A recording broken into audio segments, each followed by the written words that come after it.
I'm not gonna sit here and take it anymore. Hey, what's going on, everybody? This is Joe Biggs with Infowars.com, and our favorite trans person is finally back in the news. No, I'm not talking about Caitlyn Jenner. Buckaroo! Definitely not the old man who wanted to be a 6-year-old child. She said stop being trans or leave. So that, to me, stop being trans isn't something I could do. No, we're talking about Rachel Dolezal. There's a brand new article out by Heat Street, many others right now, because she just came out with an autobiography where she claims she's a woke soul sister. You know, there's something really strange about you, and I don't know what it is. Now, this is the white woman. She's Caucasian, and she identifies as a black woman. Now, she was the head of an NAACP chapter for a while until these allegations came out. She was actually confronted by a reporter and asked if she was white. Are you African American? I don't understand the question. Let me just ask you the question in simple terms again, because you've sent mixed signals over the years. Are you an African American woman? I identify as black. So there you have it. She identifies as black.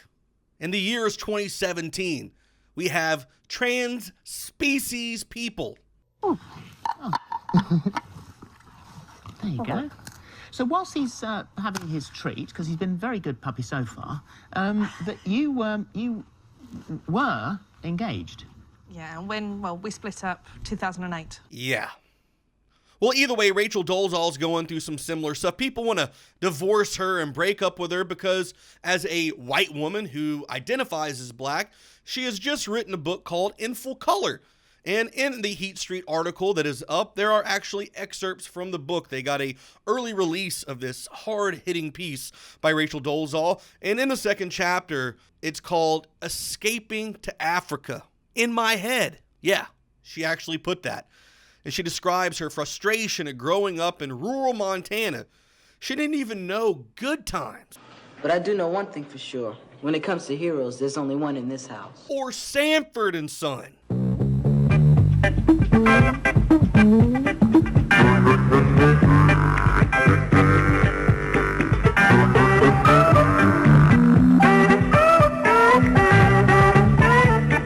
Or even the Jeffersons.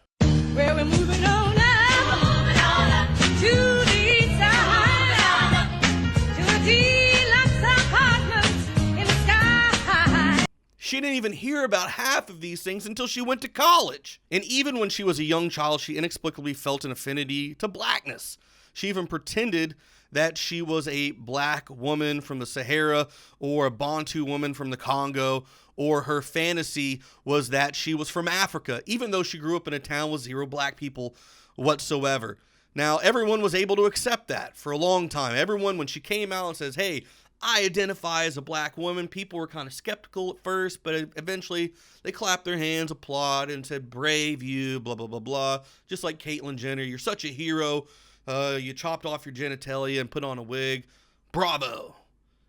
You put on some, makeup on your face like Soul Man, and it's okay. But this is where people draw the line, because in this chapter right here, Hustling to Make a Dollar, Dolezal equates her childhood chores with the institution of slavery in America.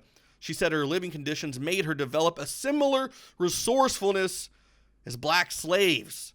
And she repeats this claim yet again in the book, where it says, it wouldn't have been too much of a stretch to call me an indentured servant. And that is where the left has finally drawn the line.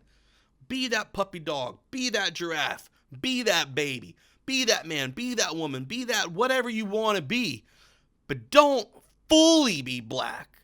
Don't embrace as fully. Don't identify as a black woman who knows the struggles of slavery. Negative. Now you're crazy. Now you're a hoe. Now you're a scallywag. Now you're a piece of garbage.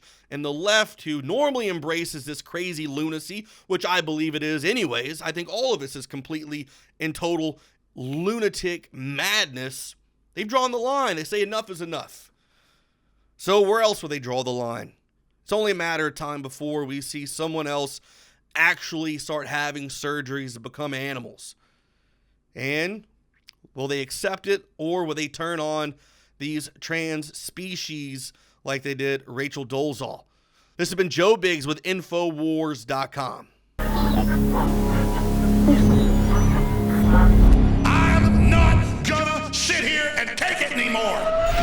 Brain Force is here. Ladies and gentlemen, I've been on this the last few months. You probably noticed I've been more crazed, more focused, less brain fog, more energy, more special reports, and it's because of Brain Force.